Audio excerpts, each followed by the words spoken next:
It's funny, I was just brought up in a completely different environment to Em, whereby going higher in education wasn't considered to be the be all and end all, whereas I feel that in your family it was kind of expected of you, Yes. really, to go. Even if you went to study something that you ultimately didn't use, it didn't matter. It was just that you had to get a degree. And it's a cultural thing as well, I think, Yeah. definitely. But what is education if not just simply indoctrination? Exactly. That's what I've come to realisation of. You have to be very careful as an educational institution not to indoctrinate, and I don't think most institutions exercise enough care, frankly. But But how could they? Given the sheer number of people that go through those systems, how could they?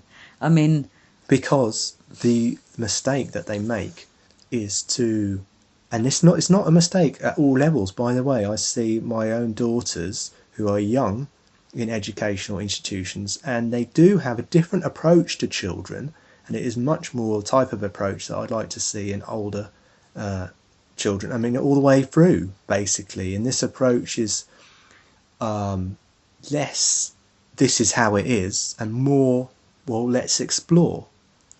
maybe in some respects that's true.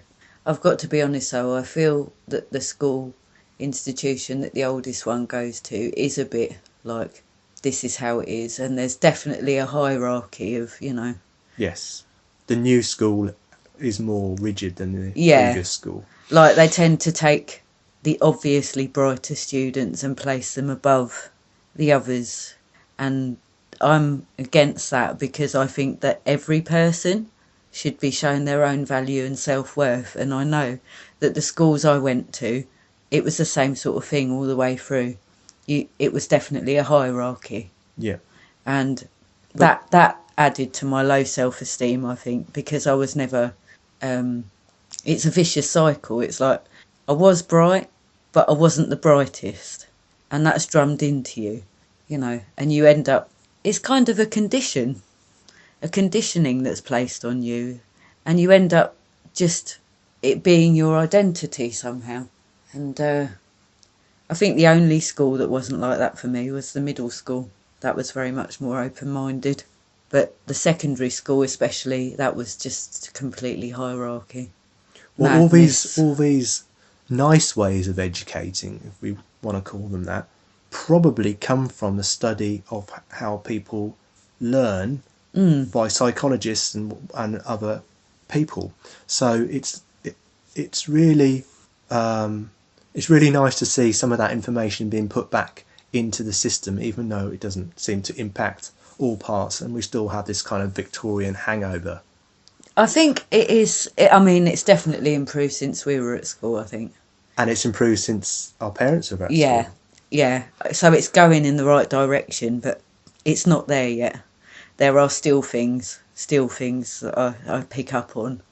And obviously our children are young and they haven't been in this system that long, but there are still quite a few things that get under my skin, at this early stage. So only time will tell how that will pan out, I suppose.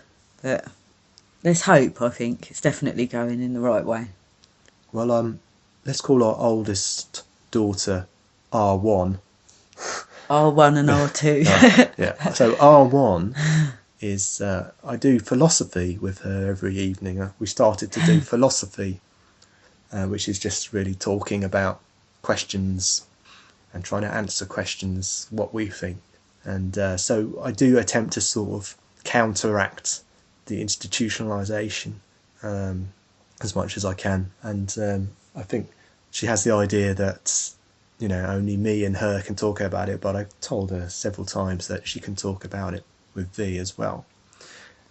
So hopefully that will rub off. So I guess we're into now the topic of education. Do we want to explore this, or do we want to move on? I don't really feel like I particularly want to explore it. I don't want it to end up being some kind of gripe-fuelled Yes. conversation about the education system, because I'm sure that everyone can associate with the kind of moans and, about such topics. And I Yes. don't ultimately think it gets us anywhere just to do that. Yes.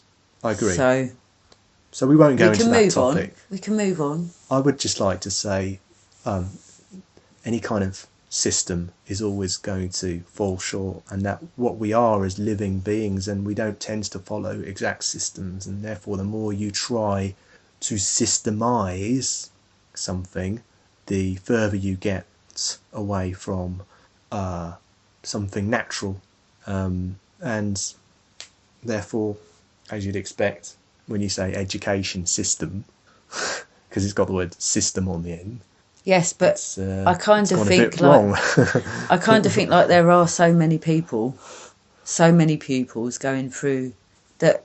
How else could it be other than to have a system that ultimately falls short of everyone's needs?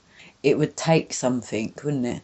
It would take something massive to do it differently to that. Yes, I think the reason for this, though, is that because we're putting our children into the hands of a small number of individuals, whereas what we should be doing is using a much larger pool of individuals, i.e., us, and having children interact with not just their parents but other parents and other parents and other parents, and learning things all over the place, and grandparents and aunties and uncles. And this is kind of the more natural way it would have been done. It's just because we have so many people living in the country or on the planet that we have to think of ways to actually, herd these beasts, and they have to go somewhere whilst we actually go and earn our pennies. It's all a bit warped, really, isn't it? Yes, yes, and then we have to pay the system to look after them. So really, really, I mean, you can bring this now. We can bring it back to into capitalism and the way everything money runs everything, if you like. That's depressing. I mean, yes, it's depressing, but we need to sort of wade through these topics. Maybe we'll come up with something inspirational. Yeah. And also, this is something that the group consciousness needs to be aware of.